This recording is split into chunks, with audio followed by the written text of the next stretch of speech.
Hi guys, are you wanting to garden but you don't want to spend a fortune on it? You're wanting all the amazingly wonderful benefits of growing produce throughout the gardening season, stocking your pantry with food you've grown yourself, stress relief, because who doesn't need a little relief right now, honestly. And then also just the amazingly physical health benefits of working outdoors. In this video, I'm going to share with you 18 hacks that can help you save a ton of money, if not for free, by recycling household items, as well as potentially getting free resources in your local community. I'd like to welcome you to my backyard Kentucky homestead. My name is Kim, and let's get started. The first hack is going to be using containers that you have already in your own home, such as a toilet paper roll. Yes, you can use this to start seeds. Put a little bit of dirt in it, put a whole bunch of these in a tray, pan, whatever you've got, and you've got a little seed starting cell that's perfect for growing tomatoes, peppers, or almost anything. They will degrade a little bit as they're watered, but they'll hold up plenty fine for the entire seed starting season, which is usually no more than 6 to 8 weeks. So these are a good option. So another one is to use drink cups. So your plastic solo cups or stuff from a restaurant like this one. Food safe. The recycle number is 1, 2, 4, or 5. Most of them are going to be 5. These are perfectly food safe, and just poke some holes in the bottom of it, and you're good to go with starting seeds. Another option that I use frequently indoors especially are these containers that I get with my tomatoes that I bought like at Sam's, or a lot of your veggie containers like this. They have holes already in the bottom, so they're perfect for draining, so you do need something underneath it to catch water. These are absolutely perfect for growing lettuce indoors. Absolutely perfect. So I highly recommend these. I'm going to use some of these next year, I think, to start some onions indoors and other things, because I found wider containers, especially for things that you broadcast, seem to work a whole lot better. So another option is to use the base of a frozen food container.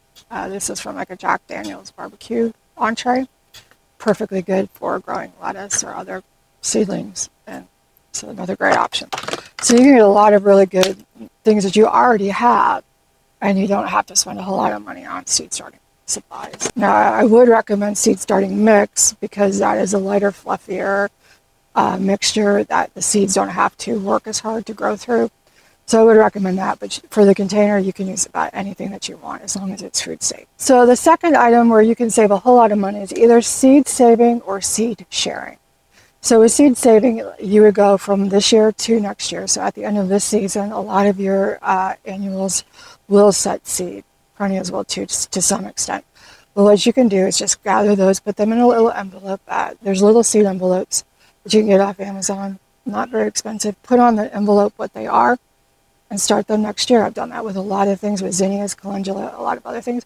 You can just use a regular envelope. So get a box of them from Walmart or the Dollar Tree and just save your own seeds for next year, and you don't have to buy anymore. Another item along that line is to share seeds with friends.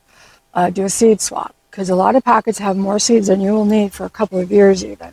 So you could get a packet, they could get a packet, you could swap, and now you've got 2 different types of veggies that you can grow, and you each have them, but you only bought the one kind.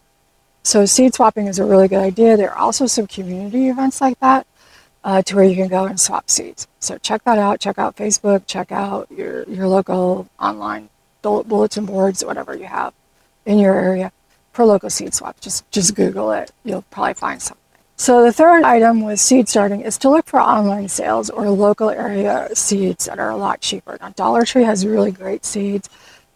Sometimes they're smaller packets, but often you don't need 50 seeds, because you don't need 50 tomatoes.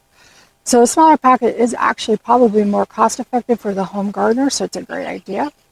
Menards has them on sale all the time. The burpee are less than the list price. Walmart this year has them for $1.96 a packet, so they're a little cheaper. So how seed packets are marked. Let's talk about that for a second. So they all have a sell by date. And what that is a government regulation that says, I am packing the seed for 2025.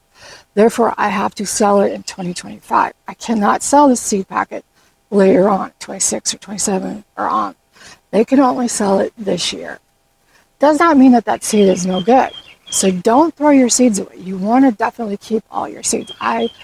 There are some, like onions and corn and carrots, pelleted seeds, generally will only last for about a year, but I have a tray of onions that I have seeds in there from 22, 23, and 24 that I planted here in 2025. So just because the seed may be a little bit older, don't throw it away. Try to grow it anyway. They will not grow in the garbage can, but they can grow maybe in your yard. Come midsummer to fall, a lot of the online seed providers will actually start clearancing out their seeds. They want to get them out of the way so that they make some money off of them, and they can't sell them next year. I've noticed in my local stores, they usually just disappear. So they don't discount those. Not sure why, but they just don't discount those. But my gardener's really good at that. Botanical Interest is really good at that. Right now, Johnny's has some overstock seeds on sale. So check out the online seed vendors, because they will, come summertime especially, and early fall, start clearancing out their seeds. It is well worth it to buy the seeds for next year, because I've gotten seeds from my gardener for 75 cents a pack, or 50 cents even. Sometimes they have little bundles. There's a lot of options out there. So keep a track. Start looking at it to see what they are. Sign up for emails, and they will send you an email when things are on sale. All right. So something one of you guys alerted me to, which I did not know, is that if you have SNAP benefits, you can actually use those to buy seeds, fruiting trees, fruiting bushes, as well as fruiting bulbs, sort of like rhubarb, I guess. I will put a link below that will have more information to give you the specifics. You do need to go to a retailer that does accept SNAP benefits. So like Home Depot, you wouldn't be able to go there to use that, but Walmart, you could. So you can get a 20 times return on your dollar investment by starting with the seeds.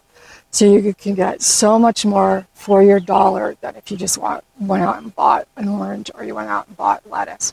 You could have 20 times that coming back to you for the $1 that you spent.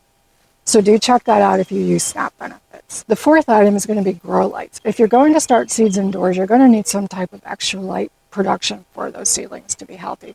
Most people do not have a window that's bright enough to help those seedlings grow strong and healthy. Now, you do not need expensive full spectrum grow lights. There are a lot of really good options for just plain shop lights. You could get a $20 shop light, and you're perfectly fine for seedlings. If you're wanting to fruit indoors, if you want to have an all-season garden indoors, like all winter, you would need a full spectrum to ensure that the fruit could actually, or to ensure that the plants could actually fruit. But just for seedlings, a regular shop light, $20, you're good to go. I will link the video I did on that below, but there's a lot of really inexpensive options. You don't need a $200 or $300 light. It's just not necessary. The fifth way that you can save money is by making your own compost. So this is not as difficult as you might think. That you do need to be careful. So there are two types of composting. There's hot composting and cold composting. Hot composting is where you're trying to get the temperature up to at least 131 degrees, up to 175 degrees, or 55 to 77 degrees Celsius. So you have your green material, which is like your grass and weeds, any non-diseased stuff from the garden, debris from the garden, you can put in that. I would not put anything that's got blight or anything, because you're going to just introduce that back into your garden over and over, and it's just going to get worse. But you do want to keep that turn. You're going to do about 50-50 with the green versus the brown, which is going to be ground dried leaves. So in the fall, it's great. Break up all your leaves, bag them, store them, put them in the compost when it's time to do that. Cold compost is where you just put everything in a big pile and just let it go. With that, you do want to make sure that it stays moist, though, or else you could get a bumblebee infestation. Ask me how I know. Oh, my goodness. I had a compost pile that I had started years ago when I gardened, and I left it and was just throwing grass on top of it over and over and over. Decided 3 years ago when I was going to get back into gardening, I'm going to turn it over, start adding more stuff to it, wet it down. I ran into a bee's nest, bumblebees. I got stung many times. They followed me into the house. It was a little scary. Anyway, do be careful. Make sure it stays wet. They do not like a wet environment. So you want to make sure you keep your compost moist. Another option is to get a tumbler. I have that. I really do like that.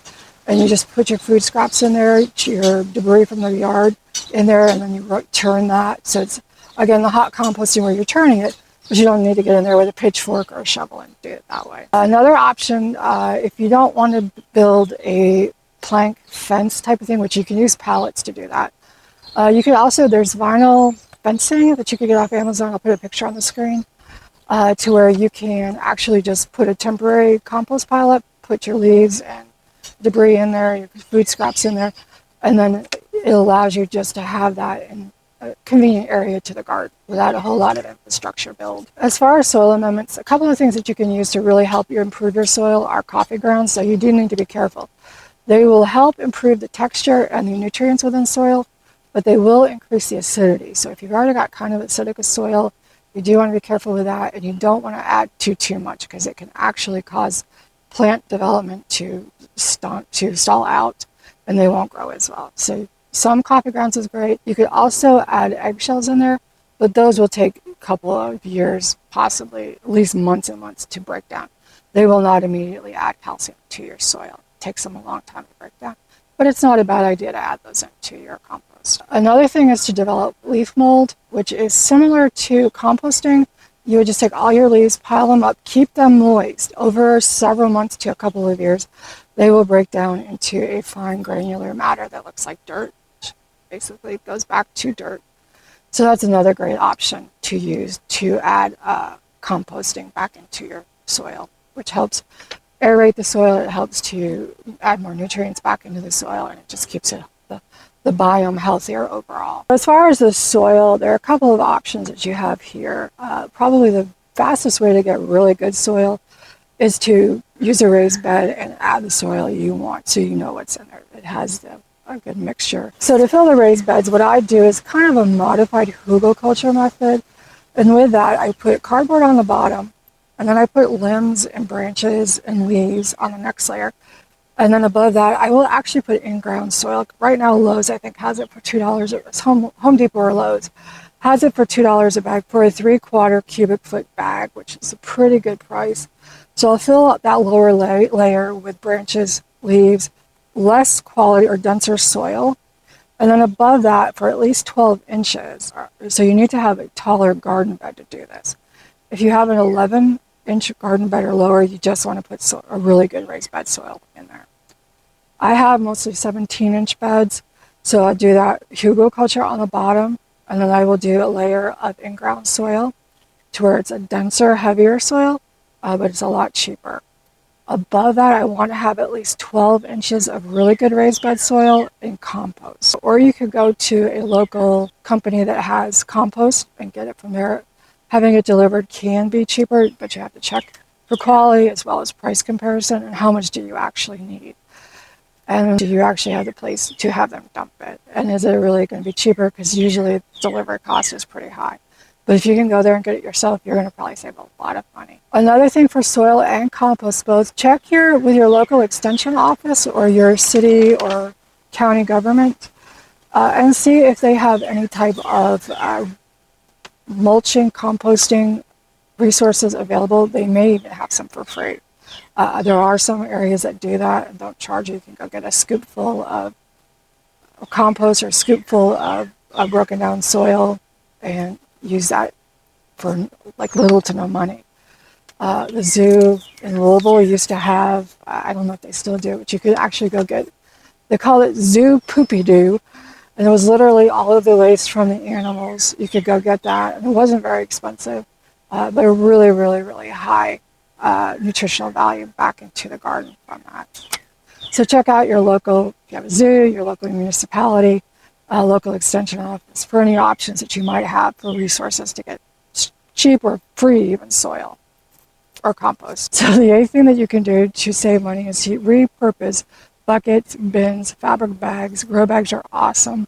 Reuse pots from one year to the next. You could also use cardboard boxes temporarily. I've seen people grow potatoes in cardboard boxes.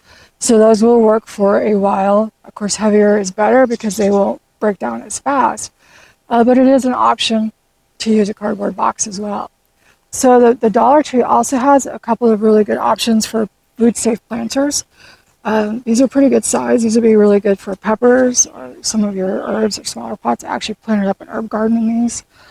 So these are a really good option too, $1.25 for both of these, or each of these. If you're using a plastic type container, you do want to make sure that it's food safe, which is usually going to be number 1, 2, 4, or 5 on the little triangle recycle code at the bottom. So another great option is trying to grow vertically, especially if you're in a balcony or small area. You don't have a lot of garden space. Vertical is the way to go.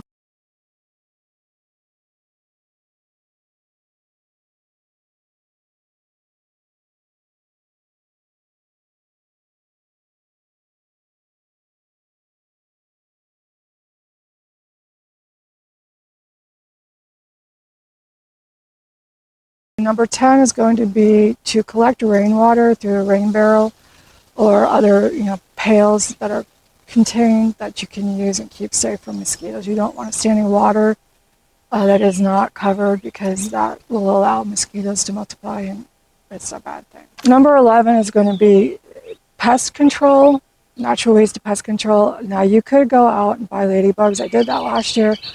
It didn't work for me. I had a lot of aphids on my okra, and the ants were farming the honeydew from the aphids. I got some ladybugs to try to deal with that, and the ladybugs just left. I think the ants drove them off. So I'm not going to do that this year, but it is an option to get lacewings and ladybugs. Nature's Good Guy is one place to do that, but I find it's quite expensive to have them shipped. The ladybugs themselves were not expensive, but the shipping was high. So anyway, that is an option. Another thing is just to plant really good plants that draw in those insects, those really good beneficial insects. I'll do a video here soon with a list of things that you should plant to help draw in and what they will draw in or what they will deter. Another option is using insect netting, which is what a thing I'm going to do a lot of this year. As you can see right back here, I have my brassicas covered already. And what I'm going to do with that is just to keep the white cabbage moth off of them. They don't need to flower. They don't need to pollinate. Once they do that, actually, they're not usable. So I'm just going on for the green parts. So keeping them covered is perfectly fine. So the neighbors finished cutting their grass, so we're back. I think I was talking about insect netting. What I've already done is I've got my brassicas covered with insect netting. And I'm going to go, I have parthenocarpic, yellow squash, and zucchini squash. So I'm going to go ahead and keep those covered. Those should create fruit without having to be pollinated. I also have cucumbers that are parthenocarpic, so I will have some cucumbers. I will go ahead and try to hand pollinate as well, and I've got a couple of other bossa nova and chiffon yellow squash, which will need pollinating, but I'm going to go ahead and hand pollinate those and try to actually get some squash and cucumbers this year, because I've had a terrible time between the squash bugs, vine borer, and cucumber beetles. I've had very little of any three of those three, so I'm going to try to do that this year. But insect netting is not very expensive, and it is a really good option to protect from the pests. And then we're also going to do extra companion planting, which I will do another video later on about that, where we're going to draw in certain beneficial insects, confuse other bad insects, and then try to just repel them altogether.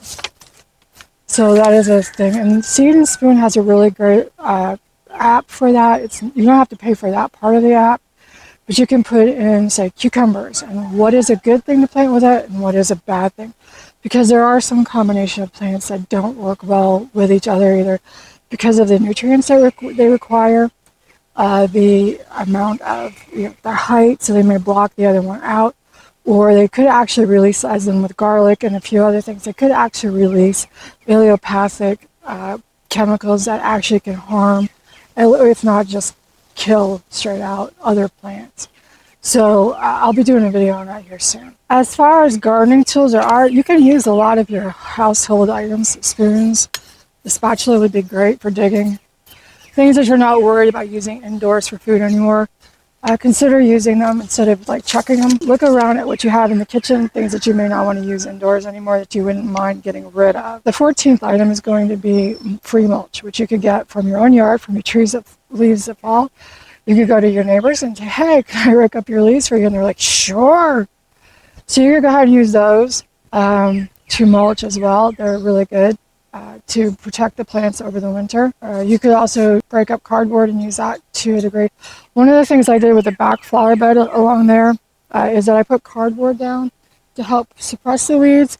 And then on top of that, I put mulch. Now, it has worked pretty well. It's not 100%, but it has improved a lot. I do have weeds, especially Creeping Charlie. It just grows through and over everything. But it has significantly reduced the amount of grass and other weeds that are back there. The 15th way you could save money is to look on Facebook or other local community online groups, or check with your neighbors to see if they have things that they're getting rid of and that you could use it for free.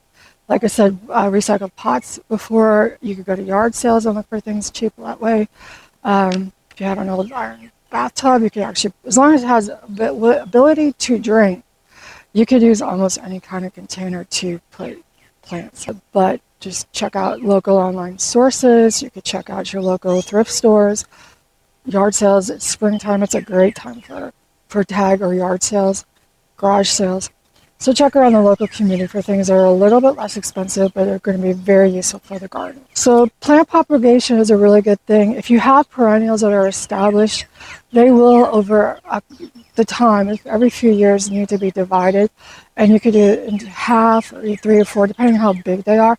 And that will give you actually more perennials that you can plant in other areas of your garden. You have to actually divide perennials or they could actually die back after a while. You'll see in the center of them, they'll kind of get a dead spot. And if you get to that point, you definitely want to pull those up, divide them out, and then you'll have multiple plants that you can put elsewhere. So 17th item is companion planting, which we kind of talked about before. Seed and Spoon is a great option for that. There's also some online resources and books that you can check out. Last year, that the ornamental alliums, they're sometimes called garlic, sometimes onion, really seem to deter a lot of those squash pests away from the plants. So my goal this year is to actually get one of those in every single bed, at least one, to try to deter some of those pests so I have less things I have to cover while still getting a really good benefit from the beneficials near it. Also with plant propagation, you can easily grow tomatoes. They root like champ. I mean, they are so easy to root. Cut off suckers, you have more tomato plants. Figs are really, really good for that. A lot of other ones are online. Look for easy to root plants on Google, or if you have something specific that you're wanting to propagate. They do have these little plastic balls that you can put dirt around the stem of a bush or plant, and then the roots will sometimes start growing within that root ball, and then you're able to clip that off, and then you've got a whole new plant that can be planted elsewhere. Strawberries are also really, really good for making runners, which will create new plants as well. So you could actually put little bags of soil on that little root base. It'll start developing roots, and once it does that, you can trim it off, and then you've got more strawberry plants, which is really great for strawberries because they actually only have like a 3 or 4, maybe 5-year life cycle. Year 2.5, 3 to 4 is when they're most productive, and then they die off. So you really need to replace them, and the cheapest way to do that is to use runners. So number 18 is using kitchen scraps. So anything like your celery, your green onions, even your lettuce, if you've got that root ball. So if you see the hydroponic lettuce in the store, you get that. You could actually plant that, chop off the leaves, leave the heart of it intact, and it will regrow. I did that last year with my celery. You could do that with the green onions, and it works really, really well. As long as that center section, the heart of it, the crown, is still intact, it should regrow. So you could try that. And with gardening, one of the best things that you can do is just experiment, try it, see if it will work. Some things work great one year, they don't work the next year. Some things will work great in my area, and they may not in yours, and vice versa. So the only really true way that you can know what will work is just to try. So we were talking earlier about how your seeds do not go bad after, they have a sell-by date, but that does not mean to throw your seeds away. Onions are supposed to have a shorter, and they do have a shorter seed life, usually a little over a year, and they won't germinate. So these seeds I grew from 2022, 23, and 24. I just had packets, and it's like, do I throw them away, or do I try to grow them? And look at this, how many onions I've got here. I'm going to share these with friends and family. Maybe put some more out, some more onions. But don't throw your seeds away. Try it, experiment, see what you can do. It is well worth the effort. If you're interested in some of the other stuff I'm doing, check out this video. And until next time, happy gardening. Bye.